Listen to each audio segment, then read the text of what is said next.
I'm Gabe. Cat. And I'm Gabe. Cat. And we're the Ghouls Ghouls next door. Yeah, that's weird. I'm Cat. Yes. Who are you? I'm Gabe. They know Excellent. this. Well, we said it at the same time. Yeah, it was for fun. I get it. I'm just saying, in case they forgot.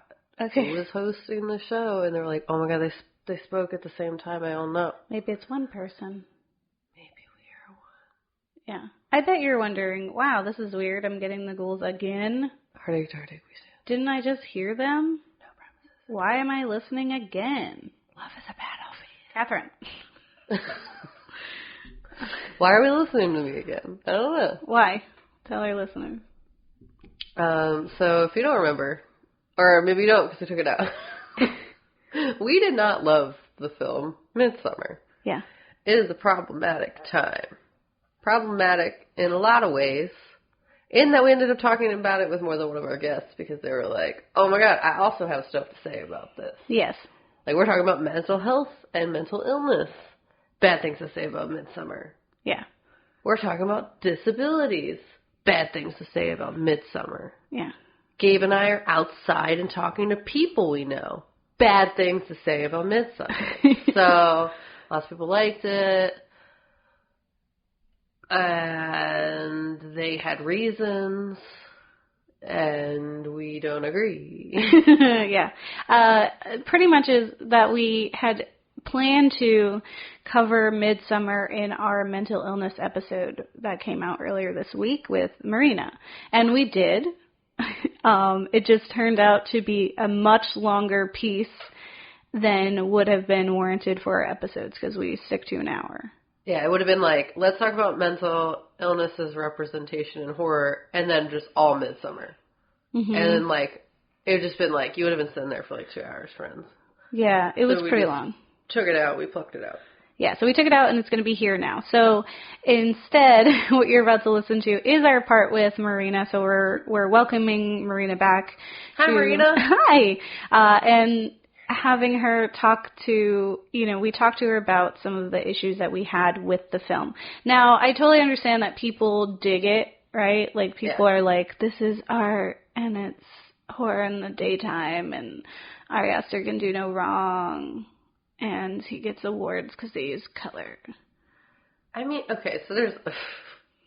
Things can still be artistically interesting and be problematic at the same time.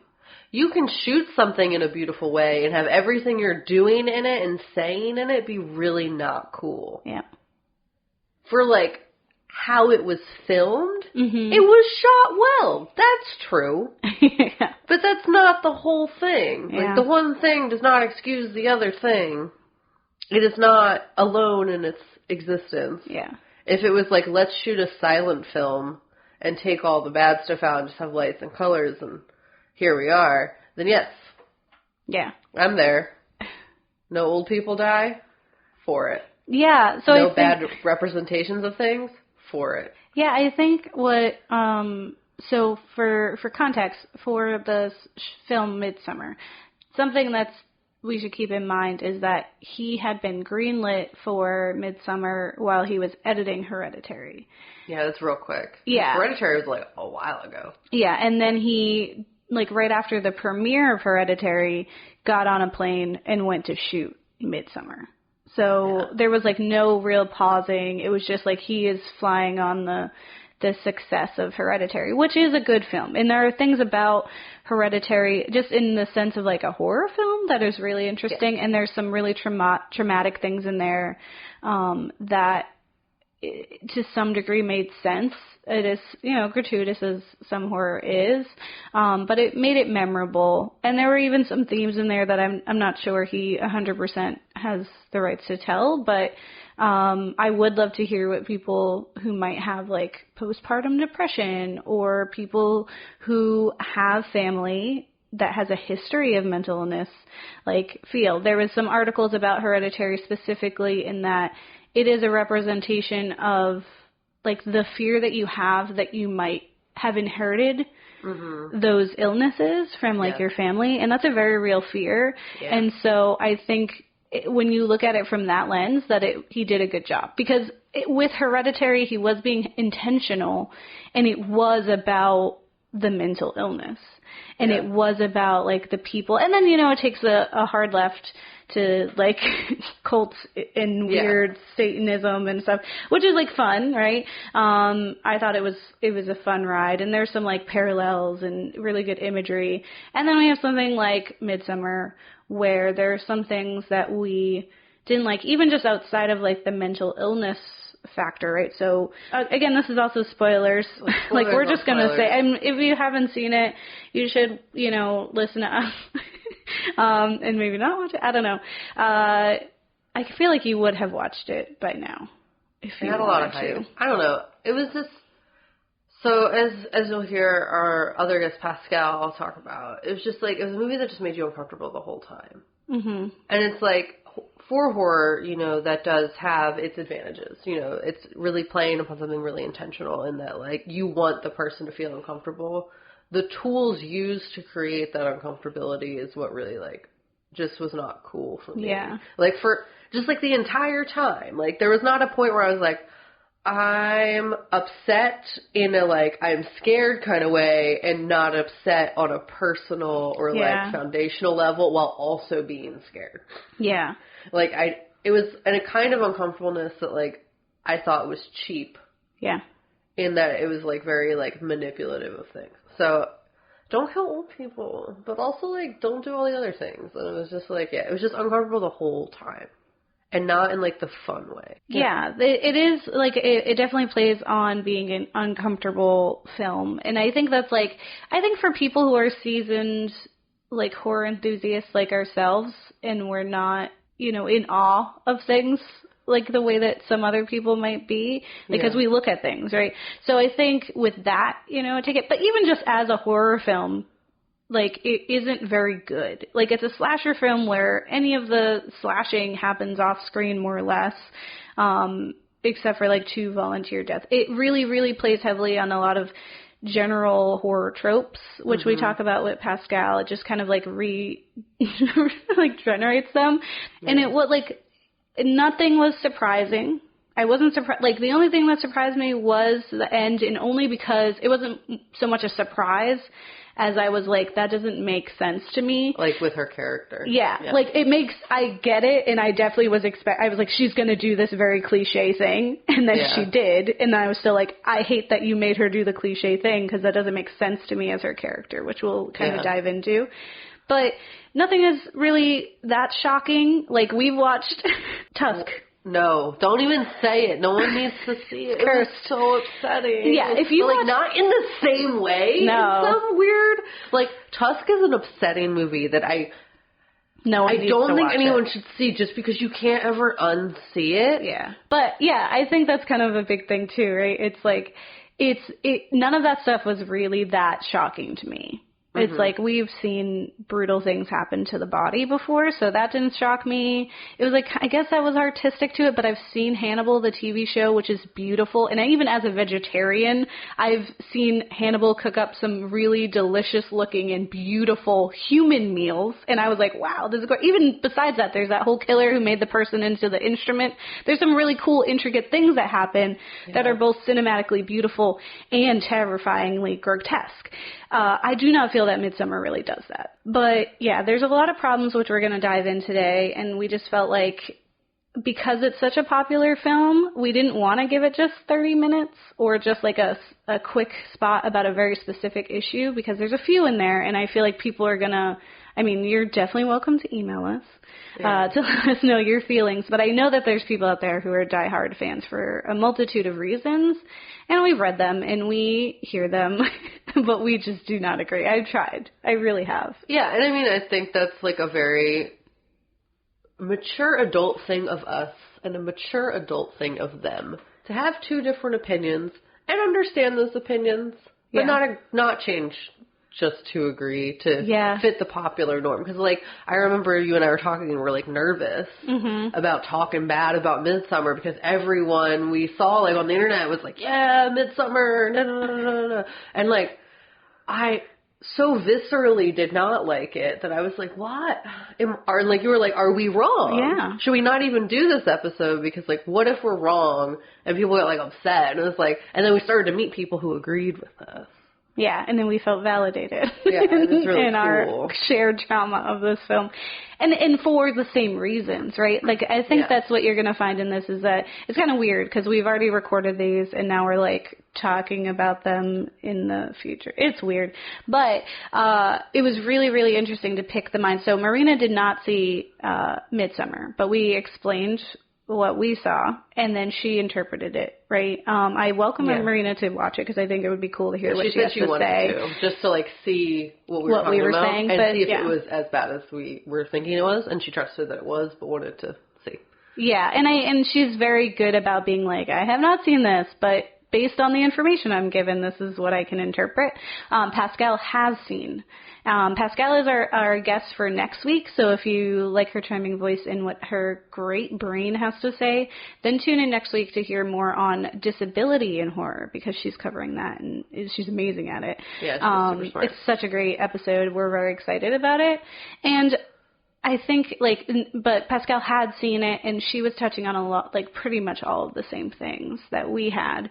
And it was kind of nice to, like, to hear someone else being like, yeah, and this, and did you think about this? And so I think there's a few communities that are being used as tools and taken advantage of in this film.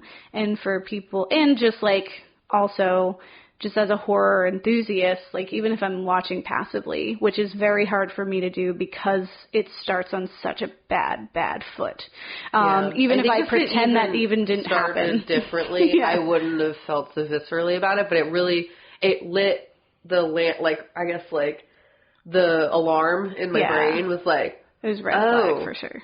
Now I need to look for everything that's wrong because this upset me.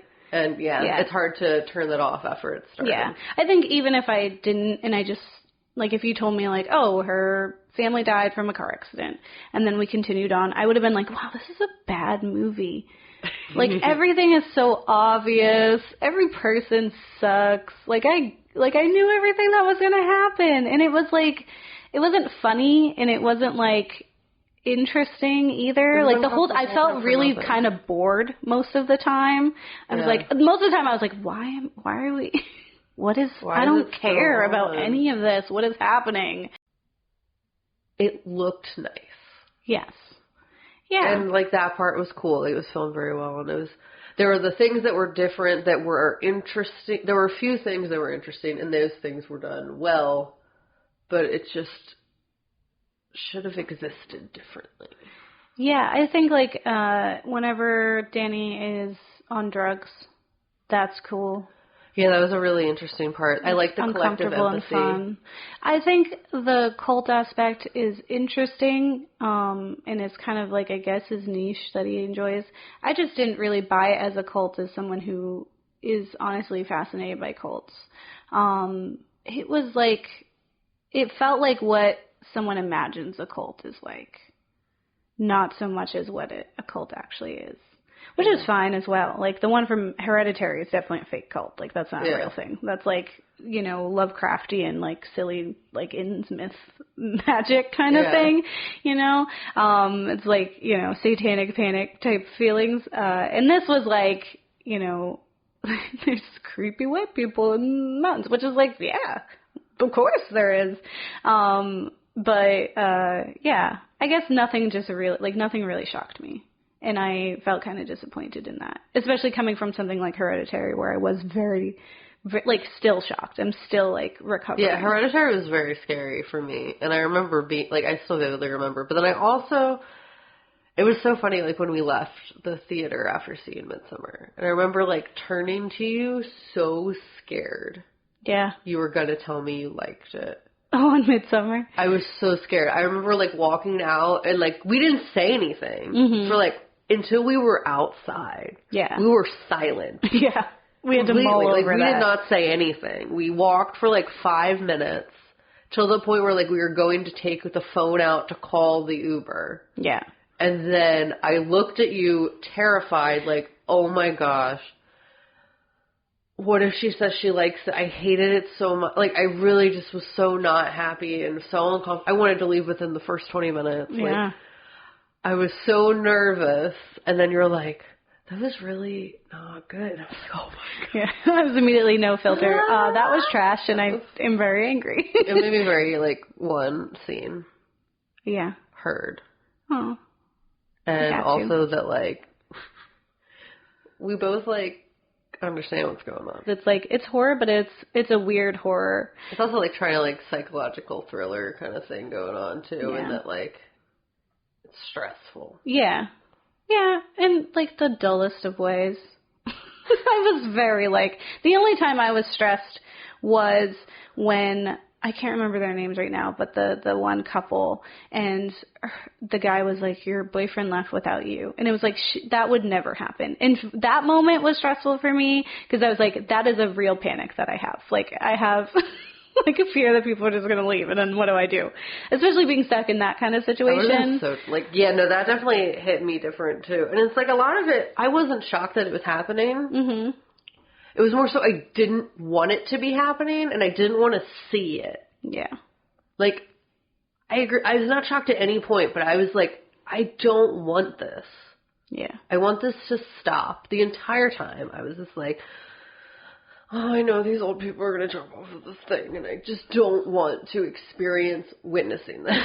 Yeah. I don't want it. Like, I don't want to be here. Mm-hmm. And then, like, the people were missing. And I was like, I know we're going to see them, and I don't want to. Like, I don't want to see it. I know it's going to be bad. You see all the women naked in the thing, and you know what you're going to see, and I didn't want to see it, and I had to see it over and over, because it's like 3 hours long, and it was just like, the entire thing is something I, like, as I was watching it, knew it was going to happen, didn't want to witness that, because I knew it would upset me, / just make me really uncomfortable for what? Yeah. Like, it's not even enjoyable uncomfortability, it's just, like, uncomfortable, and...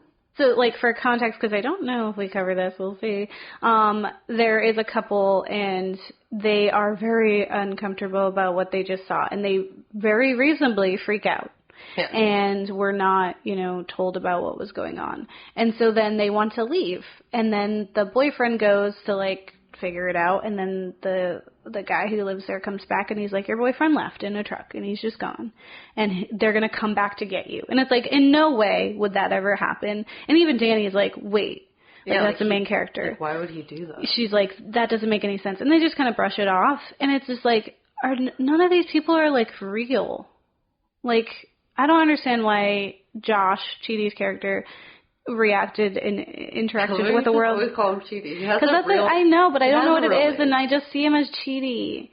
So yeah, he was really great in the good movie. So that's what I see him as. I fell in love with him as Chidi. Absolutely. So that's what he is to me in my heart. And so his character just seemed bizarre to me. Like, why would he do that? I did enjoy that he was the one who would, like, never pull his punches and, like, told what was his name? Christian, what was, like, the truth. Like, he didn't hold back the way everyone else did. He told him exactly what it was. He was like, you are stealing this. Yeah. You want attention. You do nothing because you're just a white boy who's been handed everything in their life, like, et cetera, et cetera.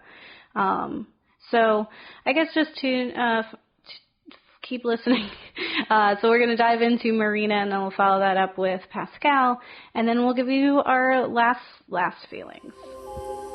Films. Yeah, films.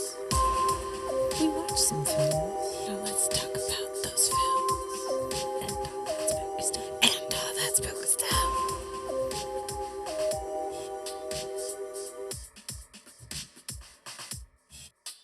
So we're talking films. We're gonna start with our what do we do? Like a good, the bad, the ugly. This is a bad and ugly. And it's because it's actually compiled. I did, when I was, like, researching, it kind of became both. So we were talking about Midsommar from this year, 2019, directed by Ari Aster, who also did Hereditary. So that's kind of why I'm saying it's like the bad and the ugly. Also, get ready, because we're probably going to do a lot of spoilers. And yes. Just, like, know that. So if you want it, I mean, I still don't recommend Midsommar to anybody. Like, don't go see it. Because it's just, don't give it money. It makes me mad. It's disappointing. If you like it, I don't know. maybe you'll change your mind after you see it. After you listen to us, maybe you'll change your mind. But spoilers galore. Yeah. Full disclosure. And then for all you people out there who is like, that looked interesting, but I'm afraid of horror movies, we'll just settle in because we'll just tell you about it and then you don't have to go. That's what I need. Yeah. I get scared so easily. And I was hearing from people who saw Midsommar, and I heard why they were satisfied by it. So I'm curious to hear from other folks. I will say this in the defense of Midsommar. We have watched many videos and read many articles in an attempt to like it. Really, like, honest you've done your due diligence. We tried very hard. All the check boxes. Because we left and everyone was like, Midsommar. And we're just like, I don't. We were did so upset. Did they see the same movie that we saw? Yeah, we were I like. was so sad. Like the whole time. So disappointed. Okay. And then like, we read all these things and we're like, everyone loves it. Are we wrong? And then I just don't think we are. I don't think it's so. just people trust your gut. Are interpreting it differently. Yes. And well, because we've learned in this adventure into this podcast that not many people put on their media analysis glasses before they go in. And they're just in there for the ride, which is fine. You can totally do that. If you are in there for the ride, Midsommar is something, right? It is. There's a ride. There's crazy, there's stuff, and there's emotions and cheaties in it. So it's like worth it, kind of. But it's also like nearly 3 hours long. So that's our like preface for what we're about to dive into is that we really, really tried. We did enjoy Hereditary when we watched it, just from like a standard, just like it's a scary movie time. We enjoyed it. I was spooked. It was a fun time. I loved like all the Easter eggs. There were things in there that were subtle and not so subtle that I thought were phenomenal things that stuck with me forever. So if you haven't watched Hereditary, I do recommend watching that because I think it is a good spook. Yeah. But spoilers abound, like they're happening. So let's tell you guys what Midsommar's about. A couple travels to Sweden to visit a rural hometown's fabled Midsummer Festival. What begins as an idyllic retreat quickly devolves into an increasingly violent and bizarre competition at the hands of a pagan cult. Thanks, IMDb. Yes. So I would say it's not just a couple, it's a group of friends plus a girl, because she's not their friend. And the beginning of this film, like, it does a whole artsy thing where it's trying to be Lars von Trier with like art, and it was it was Ari Aster's version. It was an A24 version of Lars von Trier's art. Interesting. So I'll just put that there. That's like the shade that I can give it as a filmmaker and a film critic. But it right from the beginning. So I would say the problem with this film that already put me off on a wrong foot was that immediately in the beginning they did it wrong. They messed up right in the beginning. To the point where, like, for the rest of the film, I was still so upset from what not because of what I saw, because I can see pretty much anything and be unaffected. Yeah. It was the context that I was like, no, it's unforgivable. Like, I can't sit here and let you run around with these ideas and these thoughts and these feelings on screen after you just did that to us, like, and to people. Like, so it starts out where we have Danny, who is our protagonist, who is played by Florence Pugh. I'm sorry. I can't remember how to spell it. Pronounce it. I'm so sorry. Florence. She's a great actress. Phenomenal. She did a great job in here. She was the best part of this whole film. And she is worried, totally reasonably, about her sister, who we are told has bipolar disorder. Yep, right at the top. Here we are. Cool. So she's worried because she's received an email and where her sister says that everything's really dark, that she's taking mom and dad with her, and essentially is like, bye. Right? And so Danny, again, rightfully so, is freaking out. She calls her boyfriend, who's a jerk, and is just like, she always does this. Such a cliche. I broke up with her weeks ago. Yeah. My needy girlfriend who has reasonable expectations for what a relationship should be. Yes. In that it is double-sided, in that you return the emotions that you give and should care about people. Yeah. Especially someone who you've been dating for years. Yes. So the horror is also their relationship. Yeah, is what I'm understanding. So the interviews with Ari Aster is that he wrote this film after a bad breakup or based on a bad breakup. So this entire film and what we're about to tell you happens in this film is to represent and these things, these situations are used as tools to describe a bad relationship which was broken. We're not yelling at you. No, I understand. So just to set the tone, right? So here we go. Danny's freaked out, rightfully so. Eventually we get a call. She gets a call. And then we are put into the home of her sister, Terry, and the parents. She has, in a very peculiar and elaborate way, rigged the house to have carbon monoxide poisoning, where she put like a pipe to the trunk of to the back tail of a car, whatever it's called. Car. Yes, into the house. Muffler. She's taped up all the doors and then like taped up where her mother and father were sleeping. A lot of initiative for this person who has bipolar. Yes, cool. Who's clearly just like evil, right? Like there's no like, so she kills her parents while they sleep for some reason. Sure. And then has rigged her, like, spoilers, I already warned you, rigged the pipe to like, and taped it around her face so that it would just directly get into her face. Essentially, like, just immediately she's dead. And it was grotesque, right? Sure. Over the top, immediately. And I was just like, no. I was like, no. I was like so close to just be like, we have to go. We have to leave this film because I can't sit here and allow you to say this girl was bipolar. Of course she killed her parents and herself. Yeah. In just this very elaborate, crazy way. It was just very, very rude. Yes. And this is why people don't tell other people that they have bipolar disorders, because you just mark them as murderers all the time. My family now? You're just a regular person who has like stress sometimes. Yes. And has to like go to therapy occasionally and take medicine. You don't murder people right off the bat. It's not like you're just like, I woke up today feeling kind of crazy. Yeah. I'm going to really elaborately murder my family and myself. Yeah. We're like, maybe you'll have some suicidal thoughts, but you're not. You don't take other people with you like that. And it's immediately followed by, again, Florence did an amazing job acting. She does, her character, Danny, completely has a meltdown. And she has this, like, inhuman, like, guttural, visceral, like, scream that you only do when you've lost someone, right? Yeah. When you've lost your entire family, right? And it's something like if you are someone who has lost someone that you love and care about, that sound was like, it hits you and you're like, this is not fair. Like, this is not fair that there's not even 10, 15 minutes in this film that you have abused a mental illness, murder these people as a plot device, as a MacGuffin, and then have this woman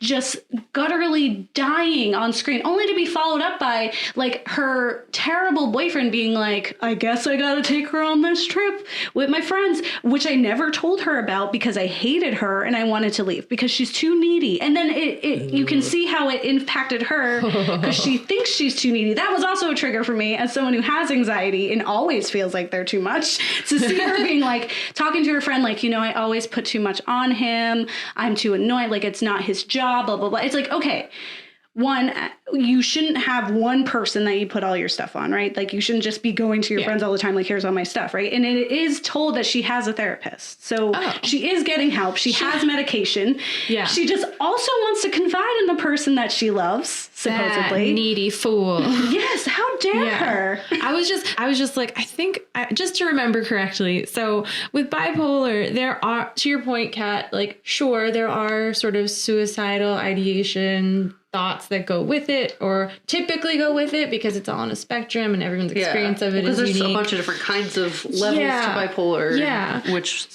way you land. And like the moments when someone is of a danger to themselves or others are part of sort of a category of behavior called a mania, which does not last long enough to execute the type of scene you were describing, yes. First of all. So just sneakily. In like the reality checked fact interjection of trying to like, as we're looking at these not terrible examples of how mental health is treated in horror, just factually inaccurate. Yes. Just completely factually inaccurate. And yeah, just mania does not last long enough to have that elaborate of a plan executed. And also just again, further fact check. There's this thing called ACEs, adverse childhood experiences, and trauma-informed care. Yeah, trauma-informed care. So I don't recommend taking the ACE assessment on your own. Like, do it with a buddy, do it with a doctor, whatever. But there is an ACE assessment where basically there's a set of experiences that one might have before the age of 18. And for each of those experiences, you get a point. And if you have a point of 4 or more, you are a higher candidate risk for certain long-term health outcomes. And so living with a parent or a family member with an acute mental health issue is one of those things you would get a point for. So, like, not to say that she is a harm to her family because she has bipolar. It is simply a data point of potential future risk factors if they aren't addressed and if they aren't balanced out by other protective factors. That's the other thing to remember about a diagnosis beyond it being culturally specific is that, like a broken arm, your brain can heal. There's medication, there's therapy. That just literally one of the protective factors is simply knowing that it exists and having the language to talk about it. And so those things make us resilient and protected from the potential harm of living with someone with an unaddressed mental health issue. So just want to throw that out there. No, that like awesome. not to like, I don't want to talk in extremes and sort of say like, yeah, this person has a mental health issue and like everything is fine. Like, or this person has a mental health issue and so like they are a threat to society. Like, it's neither of those is entirely accurate. And so I just wanted to like frame that with those pieces of information. Beautifully done. What I guess what also frustrates me about the opening of the movie is that, like, it seems like she was very aware of the illness that she had. Everyone else was supporting her and trying to get, like, the sister, trying to get her through it. They're on call. She has like, you know, it's just, it seemed like there were protective factors in place that would also further suggest that the outcome that happened would not be accurate. It sounds like they were conflating it sort of with, like, habits of addiction. And kind of like falling off the wagon as opposed to like... It definitely seemed like, you know, she had been living and was, you know, understanding and accepting of her sister who had bipolar disorder. And so to her it was like, oh, she is, you know, it is another one of, you know, her moments where we, like, I have to be on call. I have to be paying attention. And he was very much just like, oh, she's doing it for attention. Was like one of the, like, she's just, you know, she always does this, X, Y, and Z, like all the cliches. Almost like mental health concerns can be lifelong. What? Ongoing? And that you actively have to work on them. What? Well, I think she always does this. Yes. You are she will be always doing this. And I love her, so I'm gonna help. Man. What is the alternative? Like, you just leave her out to dry? Like, even with a drug addiction, it's like, you're not like, oh, well, screw them now. Like, that's not how that works either. Mr. Everyone's a lot thinks that that's a lot. And he was a nothing person. So, and I think that was on purpose. Yes, he was. So I think it was on purpose that he was made out to be that bad. So we have Danny, who is clearly the protagonist, and she goes on to this trip. They go to Sweden, and it's bright and colorful, and that's what people really remark on in regards to the horror aspect, is that we don't have a lot of horror movies that are out in the daylight. Like, I can't even really think of a lot, right? Except for Texas Chainsaw Massacre and The Hills Have Eyes, which are really bright. But those are like desolate deserts, right? So it's because there's flowers and there's smiling white people. We're like, oh, it's all good. And then people are, I guess, presumably supposed to be surprised when this is like essentially a cult. But it's just like, have you ever, have you watched a movie? And also, like, if anyone who isn't like a white person walking into that audience isn't trusting that those white people with the crazy smiles. Yeah, no. Like it's already just like terrifying. in your life you have been like There's already a lot of your other surroundings. factors that influence apprehension in those situations. I will say in our research, in our attempt to like this film, there was some discussion and some defense that people had where it was this idea that Danny, who has anxiety, right? So she's clearly like on this island alone, more or less. Like she has a therapist, and that's clearly not enough. And a friend She has one friend who was supportive. We didn't see. I don't know where she went. She had months and months where she was just like in this relationship past that because it was obligated at that point. Like he's not going to break up with a girl who just lost her whole family, kind of cliche. But there's this idea that in this community, she finds a community that can help her through that, and that they understand it and that they live through it with her and embrace her. I don't know if I would say it is incredibly healthy at all, like in the way that they do it.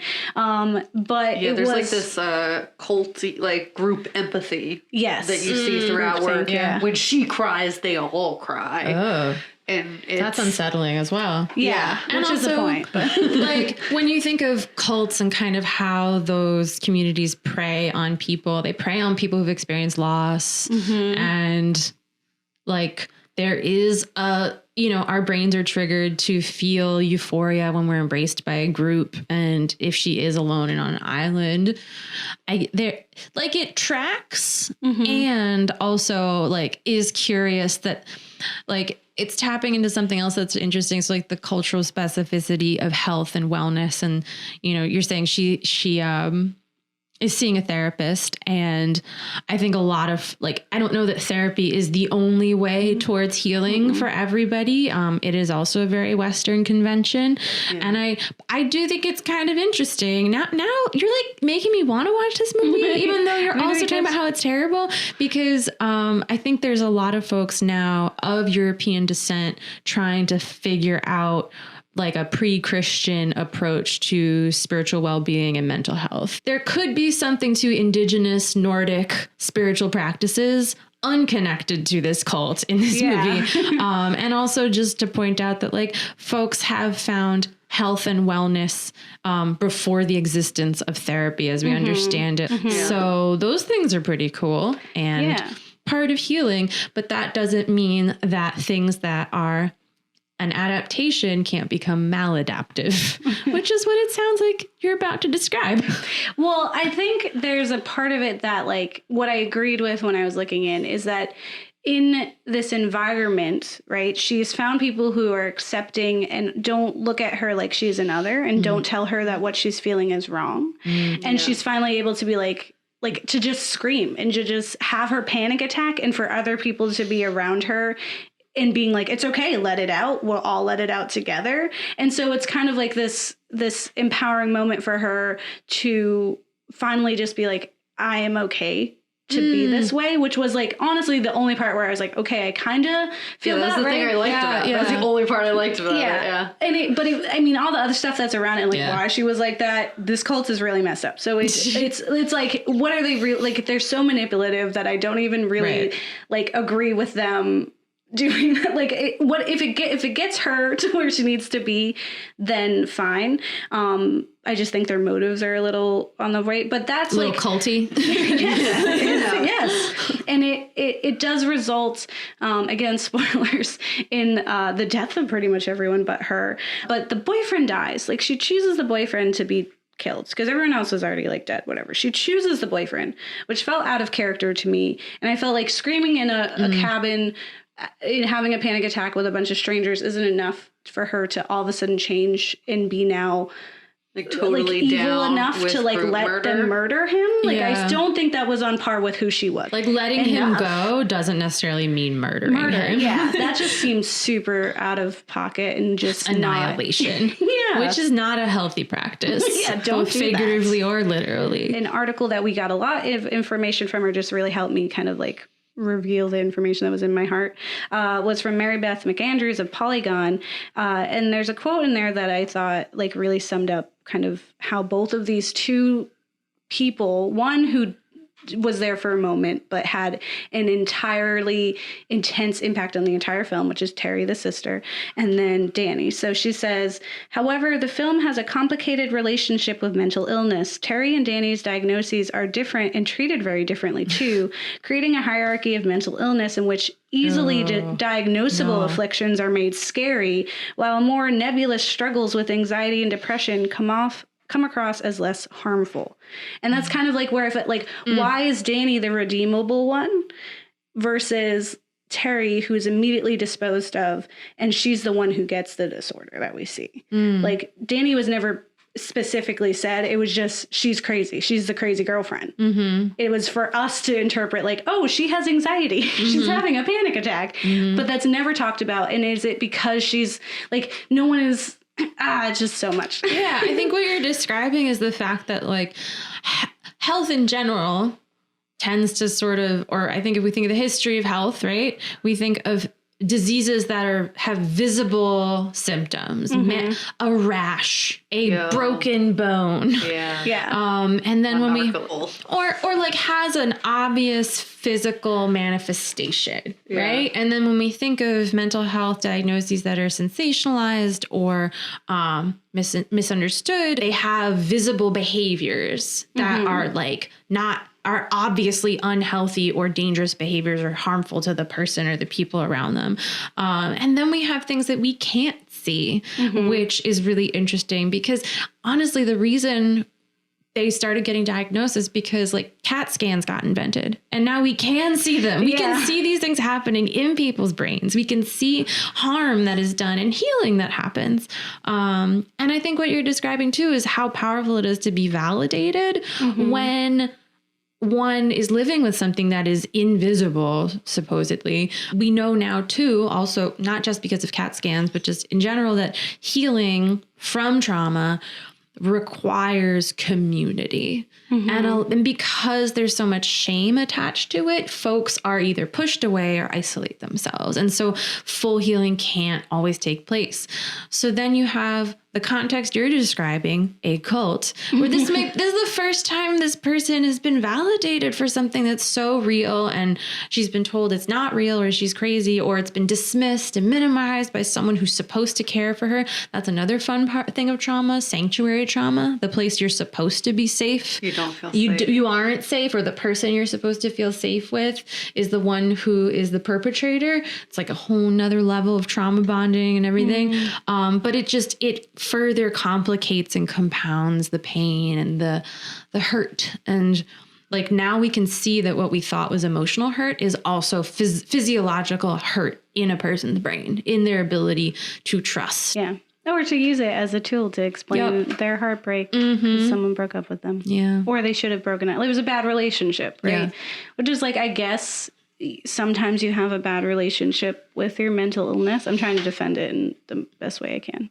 And that's what they're explaining. I don't know. I guess maybe he found solace in a community and that's how he got through his trauma, which I don't know if I would equate to, that. But I will say something I've always tried to teach myself is that there's, different levels of sensitivity too. So, right, like maybe based on the life that Ari Aster has had, his bad relationship might equate those things to him because he hasn't experienced anything that's worse than that. So maybe that to him feels like the biggest thing in the world. It still doesn't give him a right to use it. But that's my defense. That's what I got. And I think it's also hard because you can't like hold someone down who's famous and be like, tell me your history. Yes. Do you have a right to say these things? And they're like, maybe. I'm not going to tell you. So it's like, there's also that questionability of like, maybe he's been through some stuff and this is his way of showing us. And he didn't want to tell everybody. So he was like, I had a bad breakup once. This is why I used mental health as a way to when you have a bad breakup and you join a cult? This is the movie for you. You know what closure is? A burning pyramid full of your ex-boyfriend. I need to cut all negativity from my life. Literally. So he doesn't love scary movies, I guess. So we're talking about Ari Aster's Midsommar for a lot of reasons. So we talk about some of the mental illness things. But something I wanted to touch on is the character of Reuben, who is, he's supposed to be like the, not prophet, what is he? Just like an oracle of sorts. He's the only one who can write the book or something. The magical disabled person. Yes, he is a magical disabled person. And for our listeners, we are joined again by Pascale, or we are joined ahead of time by Pascale, because this is coming out before you guys are introduced to her. So it's just a teaser of the voice you're going to hear in the brain. So Reuben in this film is a character who is a product of inbreeding, right? So it's supposed to have this whole idea. Ari Aster, in an interview at Forbes, has said about Reuben that he is a very important character. He's important more as a symbol, as an idea, than he is even a character. Beautiful words. All right, beautiful words. Wow. He's literally just like. Reuben is eugenics. Right. And, here's ableism on screen for you, and it's like. I think he feels like because he's aware of what he did, that makes him exempt from what he, like, it's like, I did it to make a scene. It's like, no, but that's a problem, right? It's like you're making a scene. Right. So I guess I just wanted to pick your brain on how you felt about not just Reuben, but also just like all of Midsommar and what your kind of problems might be. Yeah, I mean, the way that Reuben was treated is nothing new in cinematography. People with disabilities are often, seen as objects of grotesque and objects of horror just in their being. Dehumanizing them only serves to further make them be objects of horror. He has no lines, correct? No, he's just no there. lines. Mm-hmm. He has maybe one or two scenes. They play just like really like whoa music and then just show his face. And show his face, Right. yes. And so we're just supposed to like see his face and be horrified just by who he is, just by him existing. It's only one of the problematic things about Midsommar. The gender dynamics in Midsommar is not great. The racial dynamics in Midsommar is not great. Mental health dynamics in Midsommar is not great. A lot of the stuff in Midsommar is not great. It does do a interesting job of creating an atmosphere of uncomfortability the entire time. Like, I am uncomfortable the entire film. Yeah. I am not happy the entire film. Yes. It's as a woman, as someone with a mental illness, as someone who is in and has had interracial relationships and who have people in my life who are non-white that I love and care deeply about, and whose experiences I care deeply about. It's just there's so much that seems to be used. Yeah. For plot device. The main character, I feel like the entire film is just trying to get someone, if not her boyfriend, to listen to her. Yeah.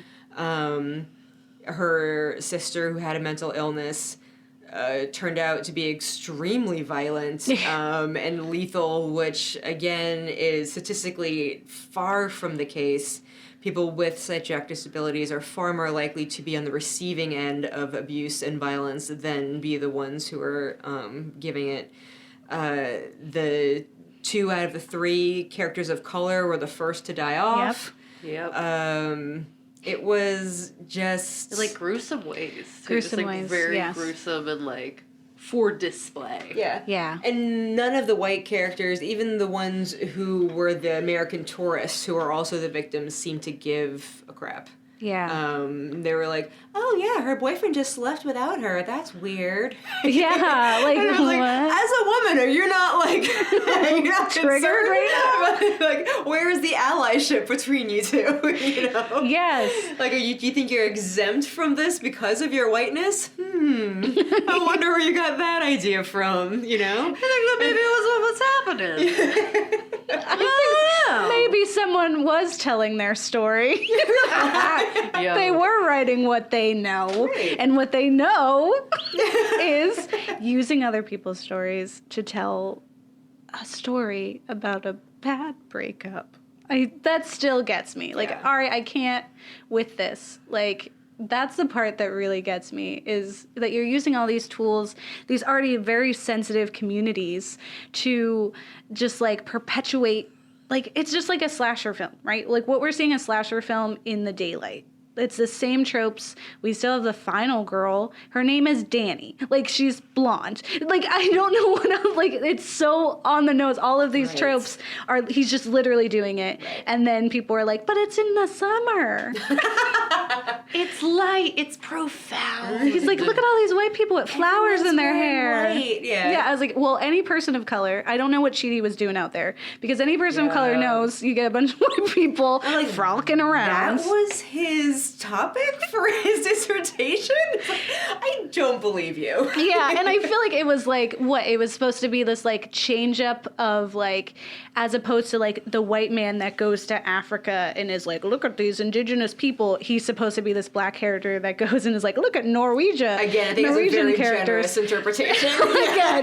But yeah, like, exactly. Let's make white people scary for white people. I think that's what this film. But it wasn't even though. It was only scary for everyone. It was scary for anyone of color or anyone who was outside of the norm of what would be interpreted. Yeah, I mean, the character of Ruben, the character with disability, just felt like an add-on. It was so substanceless, and it was just barely a character.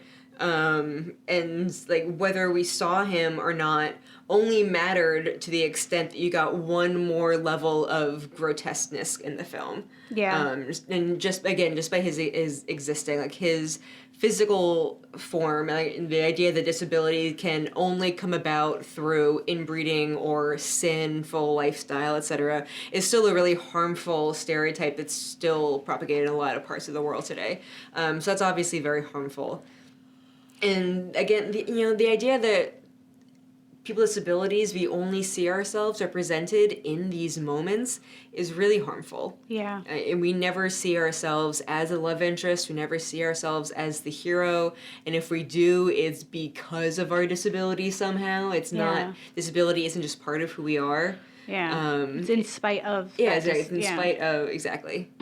Yeah, and like when I saw Ruben and when I was looking at it, was just like, what is it trying to say, right? Like when it's just using that, it's just like, look, this is like, we can tell there's something wrong with this community because he exists. Like that's literally what it is. Like he exists, therefore. And that's like so awful on so many. I was just like, I can't. It's inexcusable. I mean, in his interview, he says that that's exactly why and what he did. He's like, a symbol. He was just like, yeah, that's what I did. It was bad. Dehumanizing. But he doesn't think it's bad. He's just like, that's what I did. And everyone's like, yeah, that's what's bad. What? White boy genius, I guess. Yeah. Yeah. That's what they think. Is the things that they're doing. Because a lot of people like it. And I don't get it. It upsets me. Yeah, I mean, there's things about Hereditary that are good and bad, right? There's some parts. Again, I still don't feel fully that these stories are all his to tell. But even in that, like the character of Charlie, right, is like, I feel like he is trying to drive home a specific like reaction from viewers just from Charlie existing. Like, why? Like, if you're gonna use her as that, then don't put anyone else in that role. Like, and also, I also feel like simultaneously, because he is an actress, because with Ruben, it is someone who does not look like that, who has lots of makeup on. Charlie in Hereditary, she's just an actress. Adult woman, right? Yeah. So I feel like he also kind of like put himself on a pedestal with having her in there, because he was just like, look, I hired this actress, and it was just like, but you hired this actress to use her and just like to get more reactions from people, which is like honestly kind of a little more cruel than when he was just using Ruben, who's not even real, right? Like you're literally like, look what I did. Asked her what he did. It's a whole thing. It's a whole problem. It's literally exploitation. Like, there's no other word for it. It's literally exploitation. Of so many communities. So don't watch it, is what I'm trying to say. That's why we have a whole episode about it. Save your $12. We watched it. Like, I wish we did. We got so excited. It was rude. And then I almost left 12 minutes in. Yeah. So, but then I made it all the way through 3 hours. Feelings. Yeah, feelings. Yeah, feelings. Yeah, I said feelings. Let's talk about feelings. Okay. And all that spooky stuff. I love spooky stuff.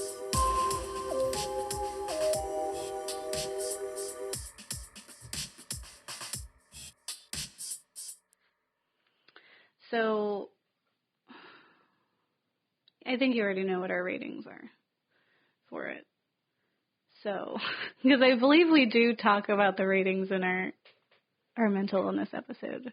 Oh yeah, it was the Babadook and Christian. Yeah. Well, it's sorry.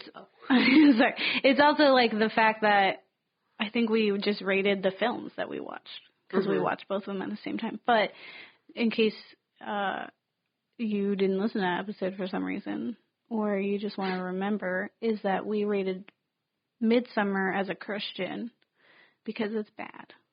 As in the character Christian. Yeah, from Midsommar, which you know because you just listened to that part. Yeah. I don't know, man. I'm just saying. This is our first time ever doing something like this. I was like, maybe we'll just take out Midsommar. And Kat's like, we can't. It's like too important. And I think a friend of mine, Roland, was just like, well, maybe there's other people out there who also are doubting themselves and are like, is this real? And they just need to hear this podcast to also feel validated. And that's fine. And then also if it, offers up some discourse for people to email us and be like, you're wrong. Tell us why you think we're wrong. No, because you imagine hypothetical scenario that might happen. The internet loses their minds. Yeah. Where, everyone likes Midsommar. Yeah. And then they listen to our episode and they're like, oh, my God, guys, is Midsommar not good? Yeah. And then, they're losing their minds. They're commenting on all of our stuff. They're like, the ghouls are revolutionary. Their minds are so far advanced from the general populace.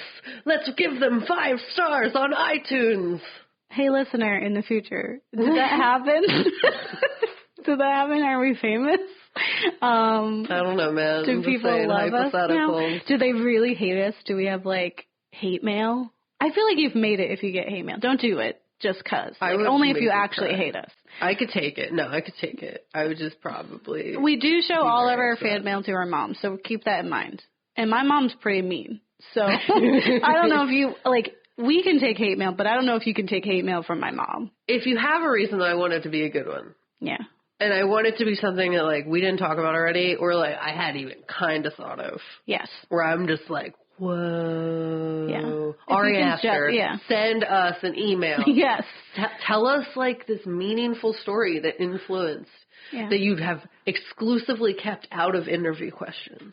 And you're just like, I'm going to save this for the ghouls. Because clearly, this was so important to them, and it meant something to them. And it's important that they know why I told this story. And it sends us an email, and we're just like, oh, my God. Someone who's braver than me, just tweet at Ari Aster and let them know about it. We have rights to opinions. If we could accept feedback that might be negative, you can too. Because, I'm immune to it. Yeah. Ari, this is a letter to you. Dearest Ari, I write to you in this time. I hope it does find you well. Or not. May the tiniest rain cloud follow you for always. Make you stub your toe and step on a Lego. Oh, that's so mean. Don't do that. I don't know why you would be around Legos, but don't. Well, if you have thoughts, remember to email us at theghouls.nextdoor@gmail.com. You can find us on social media. If you're following us, just look up The Ghouls Next Door or something. If you're going to send us hate mail, though, just mail that directly to our house. What? I don't know how they're going to get our address, but I'd rather that than on iTunes, because then that's then just send it to our email. Tell us you person who is acting irrationally right now. That's the most absurd thing I've ever heard. Do you hate us? Well, here's where you can find us.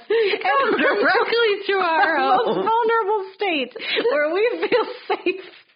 Please don't. Hiccups. Well, no, you gave you hiccups, okay? You did this. So, listener. The whale did this. The whale did that. So. I want to meet someone who, loved it. But and for, not a just good for reason. the sake of, being, what's the thing? Edgy. like edgy or like like trying to do the opposite of what they're like an antagonistic. I want to who's like has genuine like real good reasons. Always, and I mean we're not always gonna know what the good reason is, so maybe. Well, don't get married. Delete your kids. Yeah, or maybe they'll just grow up and make bad movies.